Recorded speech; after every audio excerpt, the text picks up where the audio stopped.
एक बात और सुनिए भगवान कृष्ण की। श्री जगन्नाथपुरी धाम में एक महात्मा रहते थे जिनका नाम था माधवदास। क्या नाम था? हा वैष्णव कुल के भूषण, बड़े भगवत भक्त, ठाकुर जी से बड़ा प्रेम करने वाले श्री माधवदास बाबा ठाकुर जी के अनन्य भक्त थे। आहा,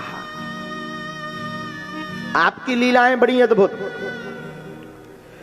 भगवान ठाकुर जी से ही इतना प्रेम करते थे, इतना प्रेम करते थे कि ठाकुर जी इनसे रोज वार्ता करने आते थे, रोज बात करने आते थे।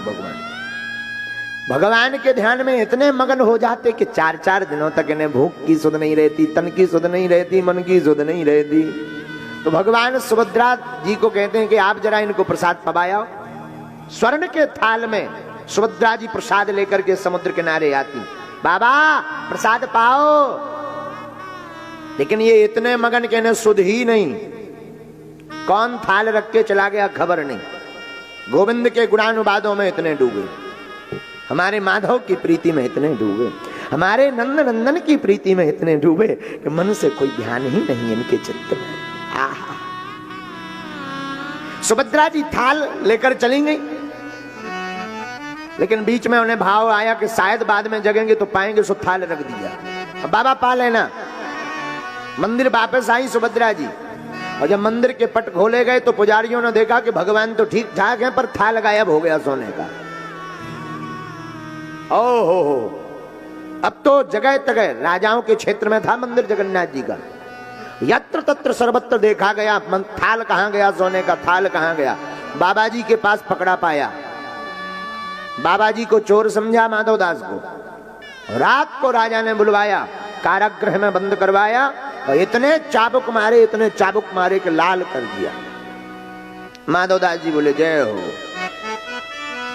सुबह हुई और जैसे ही सुबह हुई तो ऐसे ही आनंद के साथ फिर बैठे, कोई शिकायत नहीं, कोई सफाई नहीं। भगवान पुजारियों के स्वप्न में गए, सुनो जो तुमने हमारे भक्त, परम प्रिय भक्त माधवदास बाबा को पीटा है ना, वो पीड़ा उनको नहीं, वो पीड़ा हमको हुई है। तो जैसे ही पुजारियों ने जगन्नाथ जी की मूर्ति देखी तो जगन्नाथ जी की पीठ में ज्यों के त्यों चाबुक बने हुए थे। आंखों से आंसू आ गए। सब माधवदास बाबा के शरण में जाकर क्षमा मांगने, बाबा हमें माफ कर दो। ठीक है ठीक है, जा जा आनंद करो। भगवान इतना प्रेम अपने भक्तों से करते हैं, अपने भक्तों के संकट हमारे ठाकुर जी अपने ऊपर ले लेते हैं। जो उनके आश्रित है, जो उनसे शरणागत है, जो उनको ही अपना सर्वस्व मान, बुरा मत मानना, एक सूत्र नोट कर लेना, शरण गए मरण नहीं होती है। आप प्रभु की शरण में जाओगे आपका अहित नहीं होगा। हाँ, ऐसा नहीं है कि संकट नहीं आएंगे। लोग कहते हैं महाराज जब से पूजा पाठ करी तब से और ज्यादा संकट बढ़ गए।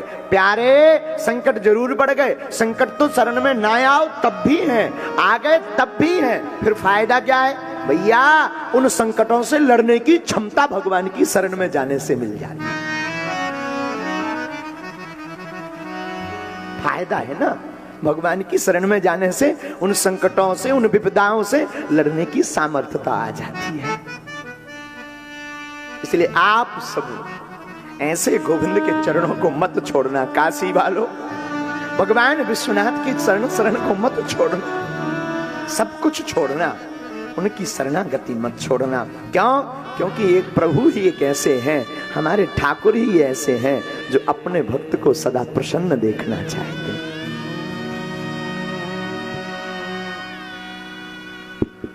भगवान सर्वस्व त्याग कर आते हैं।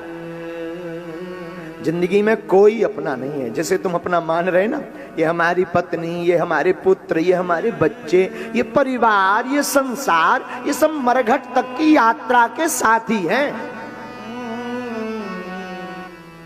आप कितने भी बड़े हो, आप कितने भी बड़े पद पर पहुंच जाओ, आप कितने भी उच्च लेवल पर पहुंच जाओ, है? याद रखना जितने भी ये लोग आ रहे हैं ना, लोग तब तक राम राम करेंगे जब तक आपके चेहरे में चमक है और जेब में पैसा है।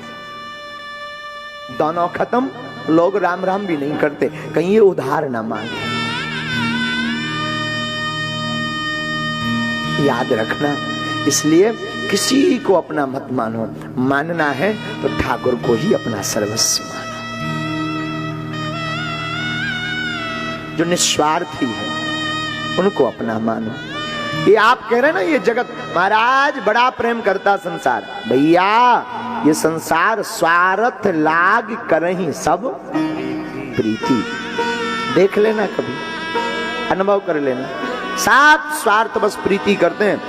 मरघट पर जाने के बाद ये जगत साथ छोड़ देता है, पुत्र साथ छोड़ देते हैं, जिनको तुमने जाया है, जिन पर करोड़ों खर्च किए, ये भी साथ छोड़ देते हैं। इनकी तो छोड़ो, जिस काया को तुमने जिंदगी भर रगड़ रगड़ करके तैयार किया, आग लगने पर ये भी साथ छोड़ देती। साथ रहता है तो केवल गोविंद का भजन रहता है।